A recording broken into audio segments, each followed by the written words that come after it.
Good evening, everyone, and welcome to Momcology's Caregiver Lounge. We're so happy you can join us tonight for what is going to be, I promise you, an exciting topic and program. I'm Kim Buff, the founder and executive director of Momcology, and joining me from our team will be Kat Pacente, live from our Maryland retreat, getting ready to welcome 30 moms this weekend to one of our restorative events. So thank you, Kat, for being here. And Layla Zangle, who is a master in organizing and producing these webinars. We're so lucky to have her. We do encourage you with this webinar to stick around for our live Q&A, as it tends to be the most spirited time in our Caregiver Lounge. And we really do want to hear from you tonight with our exciting topic. I'd like to welcome Greg Hedler and Beth Scala as our co-presenters tonight. Tonight's topic of connection and expression, sex and emotional intimacy after your child's diagnosis, is one that we are happy to be bringing out of the bedroom and into the light together tonight. So grab your cosmos, ladies and gentlemen, because we are about to get real. Welcome to our couch, Greg and Beth. We're so happy to have you with us. And I will now turn over the Zoom to you. Bring it on, Momcology After Dark. That is incredible. Thank you so much, Kim. It is wonderful to be back here again on the couch, having this opportunity to share space and some really good conversation about sex and intimacy tonight. My name's Greg Hedler, pronouns he, him, and I am in the field of oncology, pediatric oncology, for now 20 years. And so I feel excited to be joined tonight by a friend and colleague. Beth, I'll turn it over to you. Hi, everyone. I'm Beth Scala. I am also a pediatric oncology social worker, nearing that 20-year mark, and I'm very grateful to be here with you all this evening. So as we settle in to this dialogue, I'm going to also invite us to settle into our physical bodies, as this is a part of the conversation tonight. And for us to be able to take a deep breath and to settle into this space, because this topic can be spicy. It can bring things to the surface for us. And so we want to start in a space that is neutral and grounded. So as we arrive here, I invite you right now, along with myself and Beth, to take a nice inhale in, as you will, through the nose, filling up with breath. And taking a nice long exhale as you open the mouth. And we settle and we're present. And I invite you to do that at any point in time throughout the evening. So before we get started, we want to acknowledge that sex and intimacy look different for each one of us here this evening, and we want to respect this space and consider that what these terms mean for each of us as individuals, that we're not here to judge, there's no right or wrong in this conversation. We're here to learn and to grow, and hopefully all take something away from this conversation. I see tonight as a toe dip into a possibly bigger dialogue that you either will have with yourself, with your partner, however this may look. This tonight, Beth and I are offering a space for reflection, maybe some new thoughts, new topics. So we're not looking to solve problems, we're looking to expand understanding and awareness. That is the intention of this time together. So we set this space, we hold this container for all of us to be a part of. So as a way to get to know all of you, we have throughout our presentation tonight, we have a series of polls. And this is just an opportunity for us to kind of gauge where the audience is at, base some of our responses and the direction of the conversation off of the answers that you provide. So the first one we'd like to open up. We make sex a priority and talk openly about our lovemaking. So this can be responded to with a yes or a no, a true or a false. And we're just curious, where are you at this moment? All right, so the majority have said that false. We do not make sex a priority and talk openly about our lovemaking. I appreciate everyone's responsiveness. And I think that brings us to a really interesting reflection around when we think about the idea of sex and intimacy. We have the opportunity to think of how comfortable am I using language and words that describe the sex that either I want to have or that we have, and being able to find a level of comfort in that dialogue. Can we say the word orgasm together? Is that possible? Can we use this language to actually find connection with each other about what it is that I want and desire? And I want to identify that tonight we're talking about the realities of having a child diagnosed with cancer and its impact in that space of intimacy. And at the same time, I want us to also reflect on what the relationship was like BC, before cancer, and that space is going to also inform how we show up now in this truth and reality of having a child with cancer. So, as you think about your relationship, consider how much or how little you have engaged in conversation around sex. And consider if there's an opportunity here to maybe bring to light more dialogue. What would that be like, look like, feel like, sound like? So, as a way, a playful way for us to engage in some of this conversation right now, we decided that we would do it in a game. And the thought here is a little bit, oh, first of all, we cannot forget salt and pepper, everybody. My apologies. We're going to talk about sex. Remember the song from the 90s? This was what was playing in mine and Beth's head as we were designing this session today. So, a good moment of reflection. Let's about sex. And the more we get to talk about it, I can say from the literature and the reviews of all of this, is that the more we talk about sex, the more sex we are likely to have that we find pleasurable and desirable. So, can we actually talk about sex? What I was referring to a moment ago in terms of gamification of this conversation right now is what we're calling tic-tac-oh. And this is a reflection moment for us to think about what are the factors that are actually influencing or impacting that space of emotional or sexual intimacy that I might have with my partner. And I love that emoji. So, so the way we think about this is as we reveal these very different boxes that we're going to show you in just a moment here, one of the things we think about is if you get a tic-tac-toe here, either up, down, diagonal, all of side to side, think about what are the impacts right now in your reality. And so the first one that we'll name here is this idea of that there's simply no privacy, that either in your home that doesn't necessarily lend itself because possibly you're co-sleeping with your child, no privacy in the sense of maybe you're only meeting at the hospital and so that's not the opportunity. So no privacy, is that's what's impacting your sense of relationship right now. So physical detachment, I think being apart, you grow apart. So how physically connected am I feeling to my partner and myself in a moment where my stress is high? We're in separate places. There's lots of demand. There's little time to reflect on yourself. Sleep deprivation, is this real or not? Like, when we are feeling exhausted and we are deprived of good sleep, we are less likely to want to actually find that level of intimacy. We may not even have the words to express to the person next to us how we feel simply because we're exhausted. This may be a leading factor to the disseparation. So fear of judgment, I think there's like our own personal fears that we carry with us, during a time of high stress. So caring for your child, maybe you're not working out in a way that makes you feel attractive like you did prior. Maybe there's the judgment and fear that you could feel from from society. There's also just to name like the fear of pregnancy. What would that mean if as I'm caring for one child, I become pregnant with another child? That adds to the stress of a time where you're already feeling pretty spread thin and the vulnerability that all are feeling. Shame for wanting or shame for not wanting sex? I have been in the space of momcology for some time now, and in our retreats and in our workshops, I hear a lot of time if, like, my child has cancer and I should feel sad and I shouldn't feel this moment of joy. Like, I'm holding off on happiness because this is where I am. So if the desire for sex comes into play here, and it's like, no, no, no, but my child has cancer. This is what it is. That there could be a sense of shame that we might have for engaging in something that may feel pleasurable or joyful. The same thing, what if you don't want sex? And you could also then be creating a dialogue in your head and the shame of like, why don't I want to be close to my partner? Why? why don't I want to have sex? And we start then shaming ourselves this way. This internal dialogue, the way we speak to ourselves, is going to create additional separation for us to be able to intimately connect.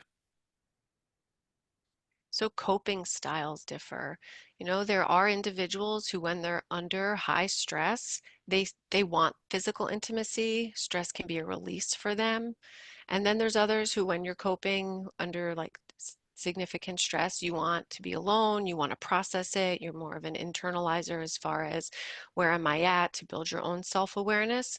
And I think it's hard when our partners and ourselves can have different styles because those can be miscommunicated and often seen as distance when really we're just doing what we know is good for us at that time. The truth of our emotional state, that we may feel what could be described as depression, which could be named as anxiety, and that these two, we know these two types of emotions which we could potentially feel, whether diagnosed or internally known, that these also may contribute to that my brain and my body are in dissonance. Because of where my thoughts are right now, I cannot allow for myself to feel vulnerable or open to this sense of intimacy. And my anxiety may be spinning in such a way that I can't relax enough to actually be present to what it is to either share my experience, my internal self with somebody else, or to experience that physical experience of intimacy. So touch fatigue. I think mothers often hear this. At the end of the day, you've cuddled, you've snuggled, if you're in the hospital, even the touch of caring for a child and being included in their medical care. And then for your partner to come at the end of the night and seek more physical touch, you can just be touched out. And immediately that is not going to drive connection forward. For some, it can actually, build a wedge between us. So it's too much stimulation during the day. I appreciate the phrase touched out. I like that. I like that. That's just like, oh, no, no more. I'm touched out. The last one that we'll name here, and again, not all inclusive, yet something to think about, is this idea of grief. And it is the center square of our tic-tac-toe board because I, along with Beth, believe that grief is a process that happens immediately upon diagnosis, that you've now experienced the loss of a healthy child, and you are now living in secondary losses that could show up in this way, that your child was supposed to graduate right now, they were supposed to go to kindergarten, and all of these other griefs are piling up that also allow for that sense of separation to happen because they're living more in the space than something like a desire or that sense of desire for connection. And so our thoughts may be really focused on the grief that could bring sadness, that could be unprocessed, can be anticipatory, that we think what we could lose becomes something that we focus so much on that it simply brings us further apart from one another. So maybe you looked at this screen and for yourself, you will know, do you have up, down, diagonal, across? Do you have a tic-tac-toe? Is this something that lives within you or resonates with you? It's something for us to bring awareness to. And all of what Beth and I have created here is from journal articles and other parents like yourself who have identified that these are contributing factors to what may feel like distance from our sense of sexual or emotional intimacy. So we have another poll for the group. We recognize that there are many unique reasons and challenges for you, for your partner, that can impact, how you feel connected as a couple. So we're curious. We want to, give the opportunity for you to consider what has been the hardest part of staying connected as a couple.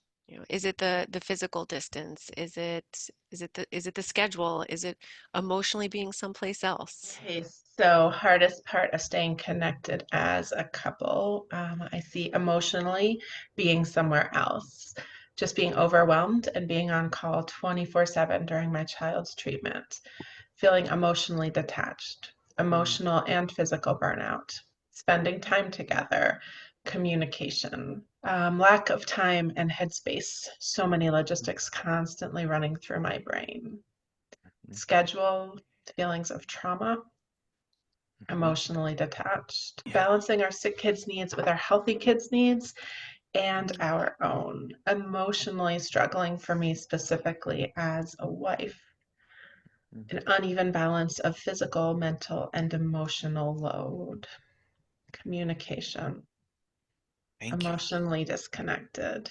I notice a lot of compassion come up for me as I am listening to Layla share the realities of your world. And I want to name the brave work that that is to allow yourself to recognize that these are some of the things that I am living with right now. Beth, of what you heard, did any one stick out to you that you want to mention? Yeah, so the recognizing like each as an individual, like I have a healthy kid that I'm caring for, I have a child who's living with cancer, then recognizing your own role and your partner and just I heard that full plate and where I heard that mostly was that likely where you fall in that order for those individuals. That really stood out for me. The word trauma always brings something to mind for me, whether it be something that happened, a precursor that is still present within the body. The body keeps score. That wonderful book that tells us that trauma finds its way in the body. And so the idea of connecting in some way may be really challenging. And even the trauma that we can name in terms of going through the process of having a child with cancer and being present to that can be these parts of us that hold trauma around the experience. And so, brave work naming that that could be your truth. And the invitation that Beth and I will talk to as we continue forward here is how do we then work with these realities? How does this become part of who we both support ourselves with and caretake to ourselves in order to then maybe find our way into connection? Thank you, everybody, for making this a conversation. So, we will offer some thought in terms of this idea of context. When this came to mind, when as we prepared this conversation around context, I find to be so valuable for us because what we're talking about in terms of context is exactly what you were just naming in the poll a moment ago, and how Beth named the idea of that balancing act that's happening. Context for us to identify with is really about all these aspects of our physical, emotional, relational, environmental self.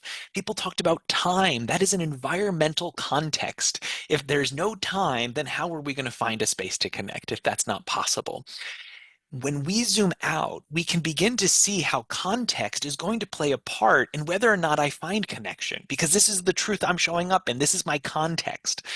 This is one of my favorite words to always offer because it allows people to understand the bigger picture that's happening right now and in this moment. This is how I'm showing up. This is what else is happening with me. This has my attention. This is my context. So we can look at this in two different ways in which context can support connection or bring us into a space of distance. And so the first part, we'll go towards the parts that distance us first, is that somebody may hold a context that simply my stress level is going to bring me into a different place, that I may, as we've already named, not want touch, not look to have any sense of sexual intercourse or intimacy of any kind. And that stress level is going to keep me, that's my context, in separation. How safe or relaxed one feels, that's another aspect of this. Can we feel relaxed enough to allow for something like a conversation about the way we feel, about the realities or the impact of this on our emotional selves? Can we share that space? Mood, hormones, fatigue, all of this becomes part of the context. Lots of that tic-tac-toe work we did, all context for us to think about. The brave work comes in for us to be able to name that context, for us to be able to recognize that this is part of our story right now. And the challenge that I find is that we then internally, this is what I like to say is the calls coming from inside the house, that the story that we're telling ourselves about the person that we're with or about yourself in some way, and truly desire is context dependent. That is what we want to believe here, is that the context that I'm showing up in is going to either foster and facilitate desire or it's not. Flipping this on the other side of the coin, we see that there are certain things that you may know as good context for you to experience desire. And these could feel like, you know what, I feel emotionally safe. I know that you know how I'm feeling and experiencing the challenges, the reward of life right now. And because you hold that emotional knowledge of me, I'm able to then move into this other space of desire with you. My overall sense of well-being, that rested, low stress, that's something that we might think about. Sometimes context for me is just like the right music, the right lighting, the right outfit. All of that is context. How have we kind of sort of romanced ourselves into it? All context. And even the last point there that I want to highlight is that the engaging in non-sexual touch can be one of these interesting moments of like, oh, what? Yeah, this feels really nice. This is offering me a context for connection. And so we highlight here that if we are looking to increase desire for ourselves, how do we then influence the context that we are setting up for ourselves? How do we create it? And it may not look like a full-on date night is possible with candles and light and all of those things, some soft jazz in the background. All of that may not be possible. And how do we work with what we have and shifting small aspects of the context? And we're not going to think of it as a person-centered problem. We're going to look at it as the context that we're showing up in. The last piece that I will offer here as thought is that when we think about desire, we can look at it into certain this paradox in terms of I feel that I'm at risk right now. And risk could be like risk for pregnancy, risk for getting caught, the kids are going to walk in. All of that becomes something that I may focus on, which will take me out of the desire space. And if I am in a space that I can name, I'm safe. This feels good. That context will be more inviting. If you were holding a perspective of brokenness, whether it be emotionally, physically, and whatever we deem as broken, if we can find our way moving the space of wholeness, what does that offer or enable us? I'm at a loss or I feel lost in some way. That can be about the grief, the depression, anxiety, however that may look for you. And can we then begin to shift a context to feel a little bit more at home with some of those truths with ourself and with our partner?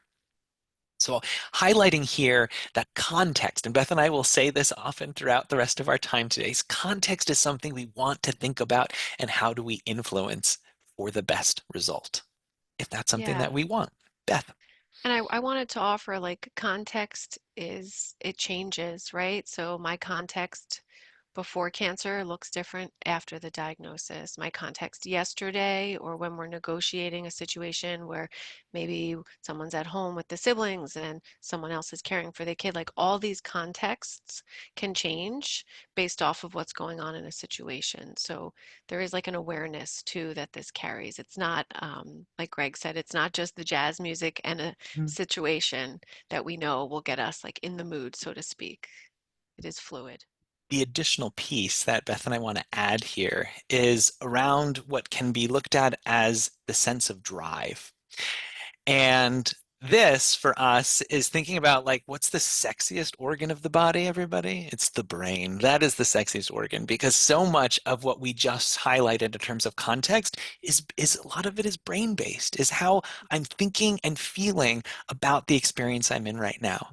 And so that is what we want to work with, an understanding of our thoughts and feelings that enable us to bring that conversation into a dynamic to be able to talk about it a little bit more.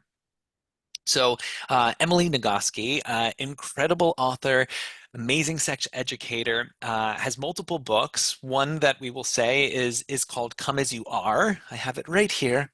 "Come as You Are." Great book if you want to take some of what we're talking about tonight to a further level. Incredible book. A second book that came out also was called Come Together, which is another now relational dynamic. And so these are two books that could be resourcing if you want to take this conversation even further tonight. So what we'll highlight is that in the book, Nagoski speaks about this idea of what's called the dual control theory. And for anybody who's been hanging out in momcology world previously and has been with me knows that I have a love of the ampersand, meaning holding both truths at the same time, holding both paradoxes, being able to say this and that. And this dual control model actually highlights this same experience, recognizing that within each of us, we have something that has been already pre-built in to our experience.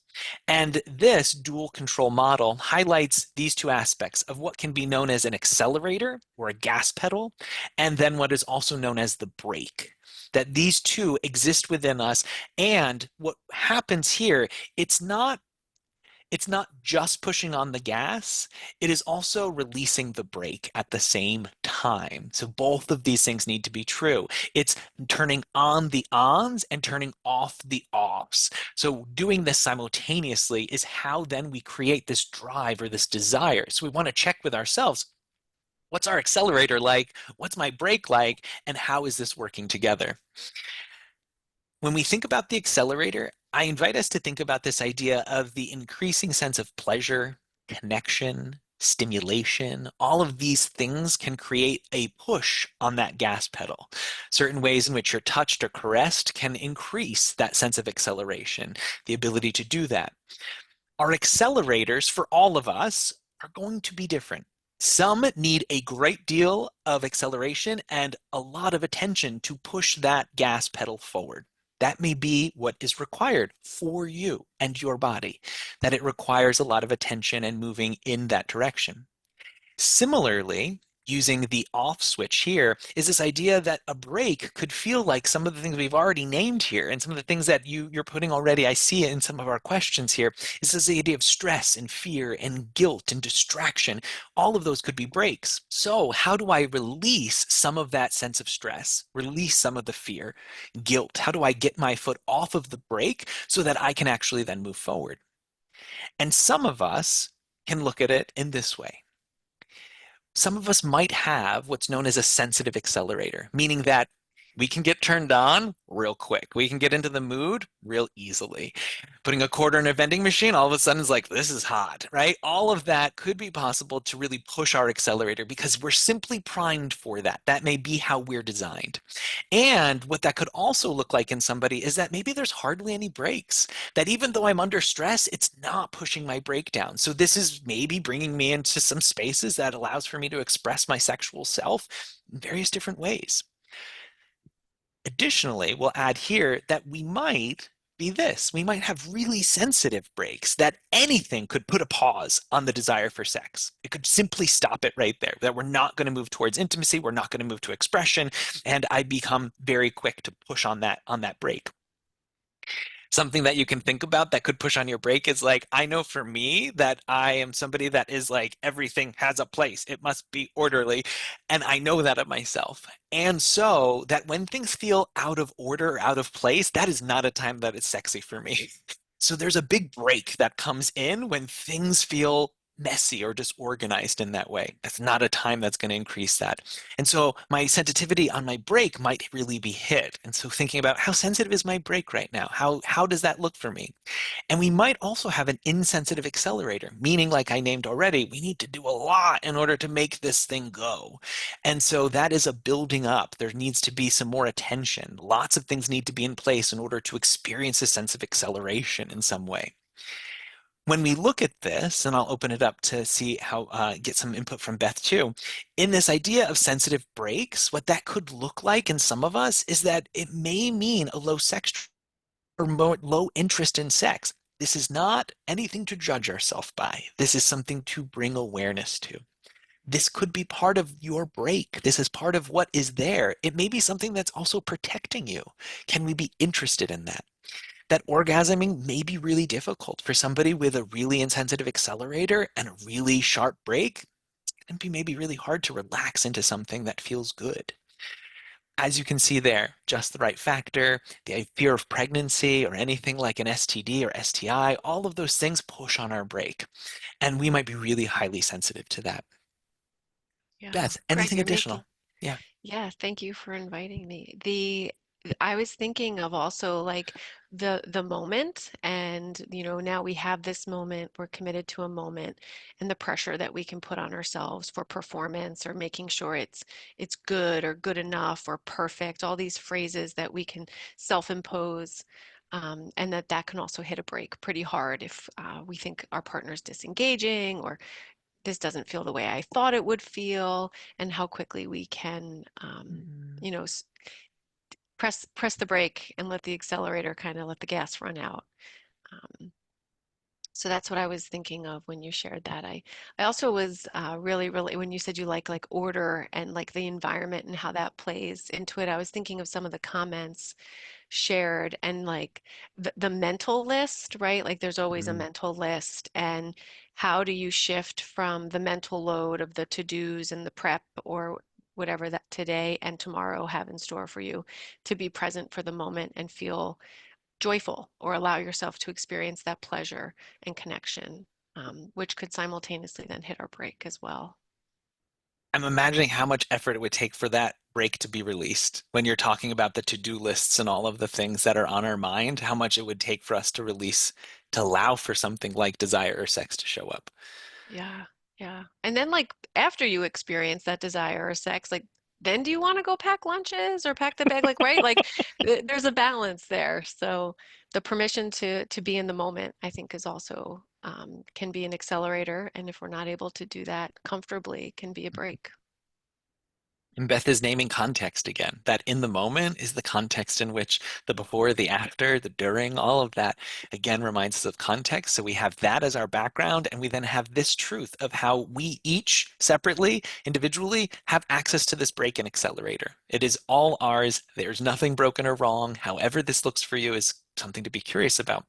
If you are interested in finding out what your accelerator or break may feel or look like, there is called a sexual temperament questionnaire that gives us a sense of this push-pull factor that we're talking about here. We will name that that as Nagoski names as well, is that this is like a Cosmo quiz. This is something for us to gain awareness around. There's science is there in some aspects, and so when you take this, hold it lightly. Let it be something that's curious for you for you to think about here. What does your break, what does your accelerator look like? So we have another poll. So Greg teed up what a context is. So what's a context that makes for great sex? Like what are your accelerators? This is an opportunity for us to be introspective. Think about like what are some of the accelerators that we've experienced or hope for in our relationships? You know, we know that when we create context, it can make pleasure easy. And I don't mean pleasure just in sex, I mean pleasure in general, right? When we have the right context, we can experience pleasure. And pleasure can look different for all of us. It could be like stepping outside just to regain some, our emotional awareness of where the day has to go, our pivots, right? Our transitions. Pleasure can be being by the ocean, someone who draws peace from that. So um, we know that if we have the right context, pleasure comes easily. So let's look at what we think some contexts are for the group to make great sex. So our answers to the question about contexts that make for great sex, emotional safety, Mhm. stressors going down, this I totally get to a dull roar, so they aren't so high on my mind. Feeling loved, touches and whispers, being alone with no kids or dogs, support, relaxing vacations, maybe have a glass of wine when the kids go to bed to help relax, dressing up, having a nice date dinner out, low stress, relaxation, rest and plenty of time away, foreplay with no distractions, support again, emotional safety, and when all the kids are asleep. Great. Thank you for all of those. And I felt really excited that you have context of what it is that would make for a really good sex and what would be required, because then we can potentially then begin to move towards something like that. Maybe we get that bottle of wine on the way home. Maybe we find ways in which to create the opportunity for us to be alone. What would that require of us? And so if you know these are some of the elements that would be most desirable, then like, how do we get on that? How do we make that happen? No pun intended. And we'll add an additional poll here. Uh, Similar thought. Let's get clear around actually what lends itself to not so great sex. What would that be like for us? We might have lots of answers here, and maybe not. We'll see. Emotional distance, lots Mhm. of noise, lots of activity and stress, heavy mental load, no time, no sleep, discord in the house.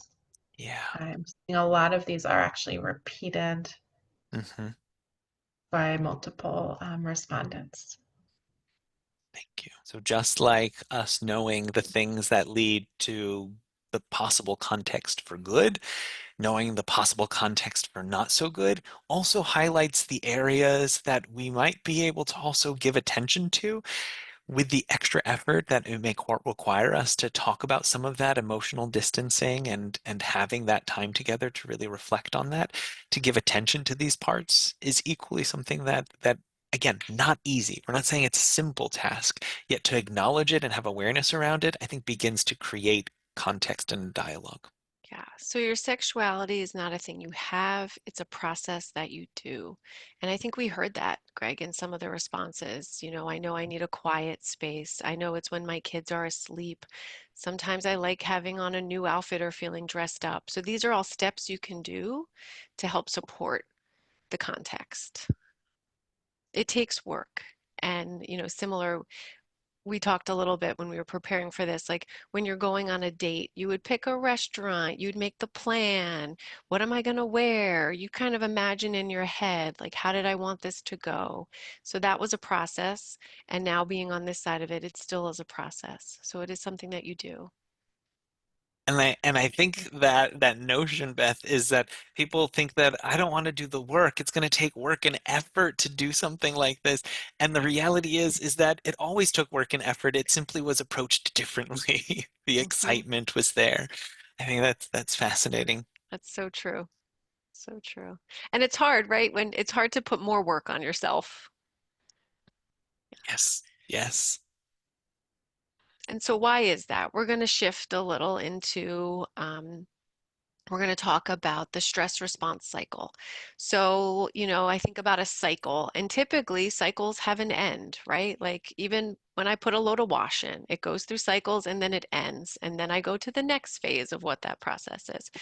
So one thing as humans that we don't always have is like, how do we punctuate this stressful situation? And that's something that can be learned and we can do, but we don't know to do it if it hasn't been brought to our attention. So Greg and I are going to spend some time on this. So we're going to call it completion tonight. So I think probably most people have probably heard of the fight, flight, or freeze response.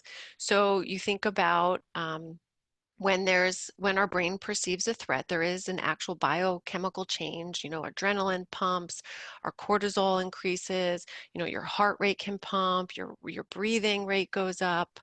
Um, our pupils dilate. We have a physiological response to a stressor. It can increase our vigilance. So in the context of, a cancer diagnosis, we are elevated. The stress response is up.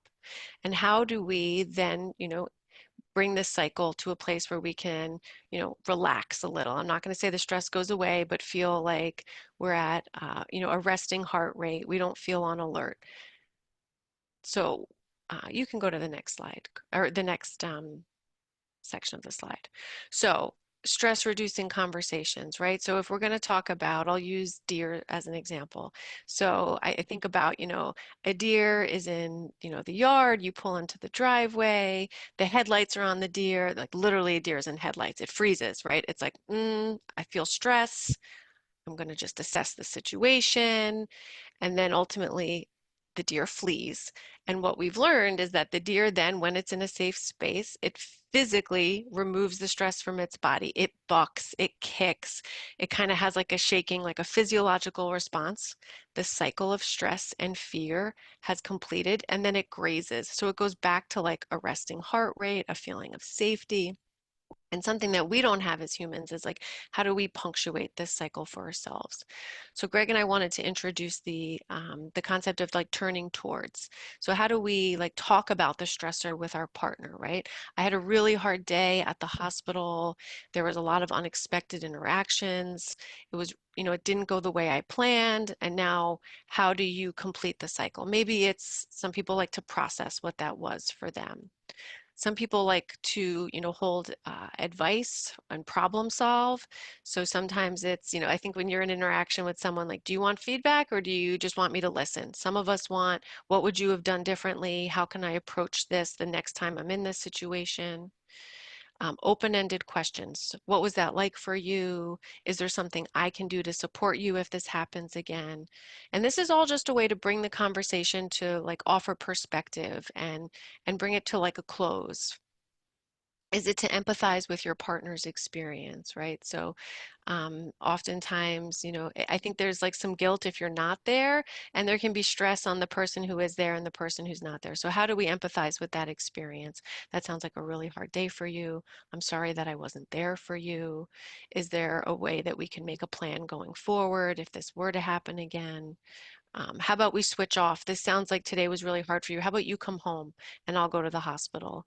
Or maybe if you are at home and it's like, do you want to go out with friends? This sounds like you had a hard day. I'll stay home with the kids. Or I know you have a big day at work tomorrow. I'll cook dinner. So how can we support our partners and offer sort of a closing to this experience? And then touch, if your partner or you are open to touch, maybe that's a way to come down, come to baseline. So, whether it's cuddling, a snuggle, whether it's just like rubbing of the shoulders. I was going to say a shoulder rub. That sounded strange to me though. So how do we complete this cycle? And I think often without the recognition that, it helps us when the cycle closes, we stay at this elevated state and then we never really get to come down from it. And so when the next stressor comes in, we're already at an elevated state. So how do we kind of punctuate the sentence? Yeah, I get so excited about as I was listening to you talk about this idea of punctuation, that we experience some level of stress that happens, and we're so quick to keep pushing into the next stressful thing that that never gets its notion of completion, like that finished. And when I think about this, I want us to differentiate for a moment this idea of stressor, the thing that is actually creating or causing the moment of stress. And a stressor is that your child has been diagnosed with cancer. Even as you go through something like remission, there's different stressors that are present. And then there's this other offshoot, which is the stress of that reality. So, an example of that in my mind is that your child has scans that day. And that is a stress related to the stressor to the experience that you're having right now. So, that is the stress. And many times we go through that day and the scans will happen and we will move through the results of that, and if they're clear and they come back that way, that we might continue to simply move into the next moment. And what Beth is highlighting here is like, how do we then complete around that? You've had an experience, it was impactful. Can we acknowledge it so that we feel a little less overall stress in the context, so that I'm more able to then move into a different space of being with you? And the stressor is going to be there. This is necessarily not necessarily going to go away, yet we're looking at it in small bites of like the stress of this moment, and then we complete around it in some way. So I always like to like that for me, once knowing something like this helps for me to think of, how do I finish today? How do I complete around this experience? And sometimes we might be in spaces which we might be inhibited to actually share some of this. So if we're feeling stress within a social context that and I know I've heard this from families that I've gotten to support and families amongst us here in Momcology, is that you go into an area or a space where you are a parent whose child has cancer and you're integrating with other people that do not understand that experience, and you go to share something and immediately feel shut down or misunderstood, or simply they become quiet, and we then begin to self-inhibit and don't want to share about the experience, which is limiting our ability to complete. We start finding challenge within that. And so because our culture can't hold big feels, we start to censor around that, leaving us in incompletion around the stress that we're experiencing, which is one of the gifts of momcology, is that we offer completion around some of the stressful parts of being a mom whose child has cancer. So this is an incredible way to find punctuation, as Beth is naming it. So, with this sense of completion, and we then think about that for yourselves, what are some stressful things that are happening for you that we might be able to find completion around in some way? So, things like finding a moment, maybe there's a movement, there's breath work, maybe that's something. It's promoting, I know I'm cautious of this word because I know how it sometimes is. It's promoting self-care, yet it is an invitation to think of it maybe differently, to say, I am completing around the experience that I just had, so I'm going to take a shower. That helps me to complete and finish the part of the day that felt stressful. And I like watch that wash off of me. Or maybe I take time to like do a mask or a facial of some kind. Maybe that is what I do. So we find these ways of finding some level of completion, which can be also a moment of pleasure. So Beth and I want to talk about these three words that you see in front of you that can be part of our curiosity around completion as well as that pursuit of connection in some way. So liking, learning, and wanting. These are deep concepts, and we're going to give you a taste of what we're thinking here. So this idea of liking is the idea of pleasure. And so some of us may like that soft touch. And I know certainly I'm a much more harder touch person. Soft touch sometimes like sets my system off, and like I'm much more like, no, no, firm. Like don't just diddly your fingers. Like I want something stronger. And that's a liking. That's knowing that this is a moment of what I enjoy. And it's a question around what is it that you can deem as something that you like. And that liking can be a way sometimes that moves us into a place of wanting. And wanting is that now moving and being motivated and having that dopamine moment to say, like, I desire this. This is moving me into a wanting space. Wanting can work in reverse too. You can be very clear on not wanting as well. So this is that experience of wanting something. The learning here is another part for us to be curious about. And again, this was impactful for me to hear. In the idea of learning is that there is sometimes context that we set up where we begin learning other people's patterns. And that learning tells us either go or stop.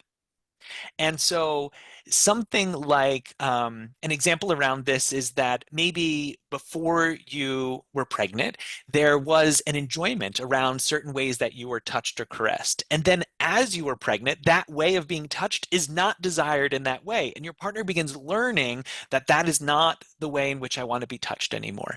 And they may keep that learning in their mind even after you are completing your pregnancy, that now is a new learning path that we might think about. Certain perfumes can become a learning moment. Certain ways, again, that context is set becomes a learning moment for us. And so this is another reflection of what is our learned behavior? How have we learned to be in bed with each other right now? How do we understand that? And how are we agreeing upon that or not speaking to the way we are together? So this is a moment of thinking about learning. And how do I create this?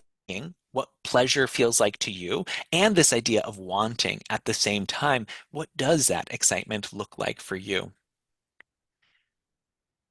So, learning in this image right here is very Pavlovian. If you know that dog experiment where the bell rings and the dog salivates and the food was there, that's a learned behavior. So we all have learned behaviors with each other about how we either have vocally agreed to be with each other or how subconsciously we're continuing to contract around this learned behavior.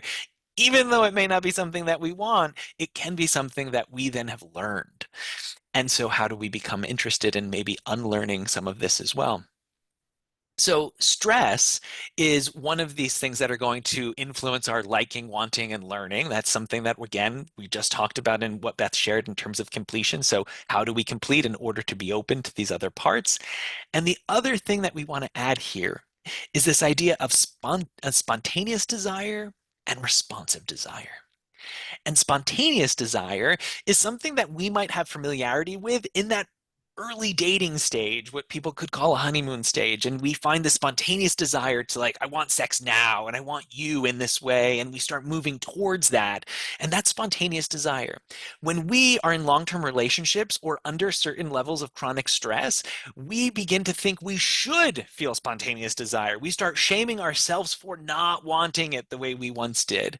Whereas the opportunity to think here is the idea of responsive desire, is to talk about what is pleasurable. Can we play within the liking space without having to get to the wanting space? It doesn't have to be about orgasm. It can be about liking being together. It can be liking the feel of skin on skin. It can be liking and being in that space, which can be your expression of intimacy, whatever that may be like. So responsive sex is a buildup. It's something that is going to push that gas pedal over and over that gets us to a place of desire.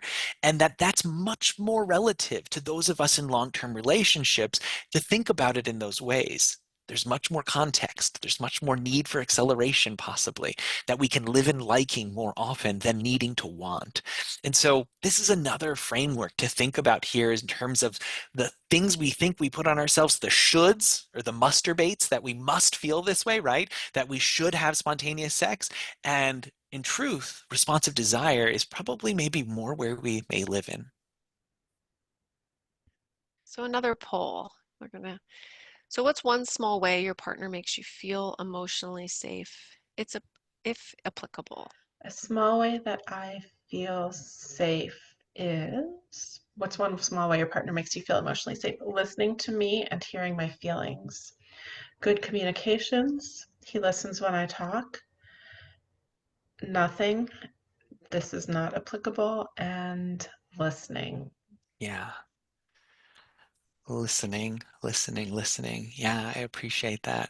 Our sense of safety is one of the things that Beth and I are going to punctuate this conversation around. And I'm gonna move us, Beth, to this slide to begin completing around some of what we've talked about tonight in terms of this idea of Yeah. safety. So we think about safety, and I think safety is our emotional sense of safety, our sense of safety in our own body. Can we be comfortable in our own space? One of the exercises Nagoski speaks about is, and this is bold, I think, in my world, it's bold because it is something that I do not necessarily feel comfortable with myself in my own vulnerability, is in order to create safety and understanding of pleasure in your own body is to stand in front of the mirror completely naked and begin appreciating these parts of yourself. Begin appreciating what part feels most sexy. And it can be your elbow, it can be anything, right? It can be something that you begin feeling safe within, that you could feel comfortable allowing that other person to touch and to be close with. And we create that sense of safety within our own self, which is something that takes time. This emotional closeness and trust, and we'll take one or two questions here in a moment. I know we're coming up on time. This is such an incredible topic. There's so much that we can offer here. And the idea here is, how do we build trust enough to share and speak with one another? How do we create conversation around the things that feel like is simply learned, yet could we actually lean in towards one another and have a conversation in this way to build the safety and the time and the emotional bandwidth with one another? Because I believe that emotional intimacy, that ability to talk to one another, it lends itself to the ability to have great sex, to have sex that feels connected to you. There is one question here, Beth, that I see that I'll name because it connects with this. Is the question around like somebody in our room has named like their partner and themselves have dealt with their son's diagnosis very differently, which is one of the tic-tac-toe moments that we saw earlier, that our coping styles could look different. Somebody wants to talk about it, one part of the partnership wants to, and the other part doesn't, and that it's really divided this couple, and there's a feeling of sadness. The individual writes, I feel sad, and that's what Beth was speaking to, I think, in terms of completion too around this. And how can I show up for them and their need to talk about it, and specifically talk about it with that partner, and that this person has always found a bedrock in this, and it just feels so hurt around this. As I share that, Beth, is there something that kind of connects to the content that we talked about tonight that you feel you want to speak to? Yeah, I appreciate the honesty and all of that, and I think we can build a life with someone and feel such connection to them, and then we can share a moment and feel that we are on different islands around that, and that can feel like we're both in two different situations, and it's hard to then like how do we build context together? And I appreciate like leading with where you are at this moment, right? Like how can we build context around where you are in this moment and naming the feeling it is for you. We didn't get to this in the slides just because of time, but one of the slides talks about like bids, right? So a bid of and this is an attempt at connection, right? I'm gonna make this bid. I'm gonna turn towards my partner. I'm gonna make this bid, and they look different. It can say like It could be verbal, it could be an expression of emotion, it could be a pat on the shoulder, a wink, right? And in that moment, the bid is either like accepted, so it's turning towards together, or it can be turned against. And like, what does that mean for us? But what we do know is if we don't take that opportunity for that bid, then we don't really know where our partner's at. So that's what came to mind for me, Greg. I know we didn't get to like get into the nitty gritty about bids, but it was the turning towards, Hmm. the Hmm. opportunity to turn towards. Beautifully said, Beth. In that another language point here, that bidding turning towards, because I hear in this, I want to talk, and they don't necessarily want to talk. Uh, this is a moment I think it may not need to address the desire not to talk. It may mean to be curious about what are you afraid of by talking? Can I be curious about that with you? And that's a bid to be in dialogue. Is I'm wondering by talking about this, what do you think could come from that? And leaning more into the behavior about that instead of wanting to get to the conversation part. And I think that's an interesting piece to consider here is making those bids. And I hear, and also this is like, I'm just so hurt. Is how do you need to complete around it in some way yourself so that you can have a conversation that is from a grounded space to make a bid that's clear, as opposed to what Beth's saying in terms of turning against the person, saying like, why don't you want to talk about this? Different response from that space. So just as we started with the tic-tac-toe, Beth and I want to offer sort of how do we begin moving toward one another? What could that look like in some way? And so as a moment of completion around the content for tonight, and then we'll hold for one or two more questions here. Thanks for staying with us, is we wanted to offer another tic-tac-toe board that offers us the opportunity to think about our invite to you, the tic-tac-go. How do you take what we've talked about tonight and begin to move toward one another in a different way? And so here is our take on some takeaways for all of us to consider here. Beth, is there one of them that you see on there that feels exciting that you would recommend or that is personal to you? Yeah, the voice memo, I think we can all text. That's like one communication, but I think, I especially think when we're, parenting together but apart, the opportunity for my partner to hear the tone, the inflection, uh, you know, you do have familiarity with with this individual, despite maybe not feeling connected in that moment. So the voice memo, really being able to like say something and then hear it how you want it to be delivered versus leaving something up for interpretation in a text. One of them that hits for me is this idea of a huddle up. And it's like what I think of as like a family meeting and in a way that feels cadenced, meaning like every Sunday we're going to get together and we're going to look at the week ahead. And I am somebody that I have a desire to stay in dialogue. That staying in dialogue can be really sexy. It hits the accelerator for me. So being able to have that time that's scheduled to say we're going to be together, and even if one of you is in a different physical space, that you still make the time to do this sort of check in with each other to sort of understand where the other person is. What's the context of the week that we can talk about here? And how does that, I know we have scans coming up. What is that like for you? Being what Beth had exampled in terms of turning towards with open-ended questions, tell me what's on your mind about this? What's on your heart about this upcoming week? And having that space of huddling, even asking about in the last week we moved through the last week together, what were times that I showed up for you? Can you let me know what those are? And being able to actually hold space for dialogue, that is consistently one of the things that increases the ability for us to build desire and to experience more liking and that pleasure with another person. So as you see here on the board, I invite you to think about one of these that you're going to practice. And the colors, we were intentional here. The blue is something that will take under a minute to practice that can begin to build this intimacy with you and your partner. The yellow is the next level, which we're thinking about the ideas of a 5 to 10 minute opportunity here to exchange conversation. And then a huddle up or a voice memo, you're looking at 10 to maybe even 30 minutes in these different ways. And then the red is sort of the ways in which we some sensual ways to connect with one another. And that teleport game is sort of a playful way that we can be with each other, which may feel dissonant at points. And playfulness can lead to the idea of desire. And the teleport game is like, where do you want to be right now? And get detailed about that experience of what that would be like.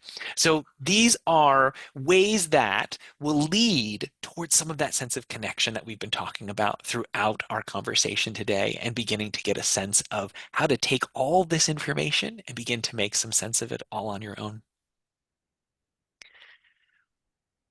We'll stop sharing here and welcome a momcologist. We'll welcome Kim to the conversation here to reflect maybe one or two questions, Kim, about our content from our audience. Absolutely. And thank you once again for this beautiful presentation.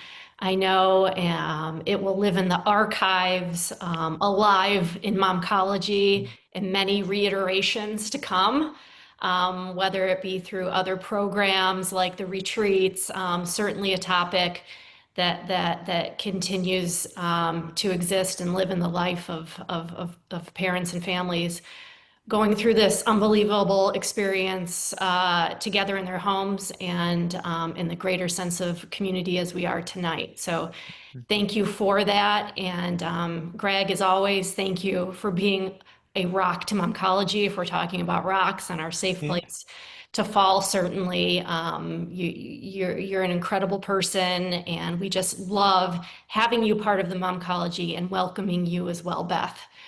Thank you again for putting this amazing evening together. Just one question that I can see here. We've had a few little glitches with Zoom tonight, but it's a great question. It says, I felt completely disconnected during sex, like I'm just moving through the motions. I feel ashamed by the disconnection and disappointment that my partner doesn't even seem to notice or care. And the disconnection just keeps compounding.